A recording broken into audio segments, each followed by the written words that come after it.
What's up everybody? Hope you're doing great. Welcome to my YouTube channel.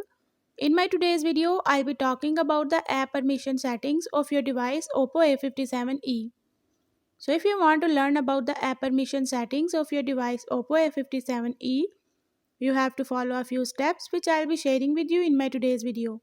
But before that, hit the red subscribe button and the bell icon to stay updated. Now watch this complete video and you will learn how you can change or manage app permissions in your device.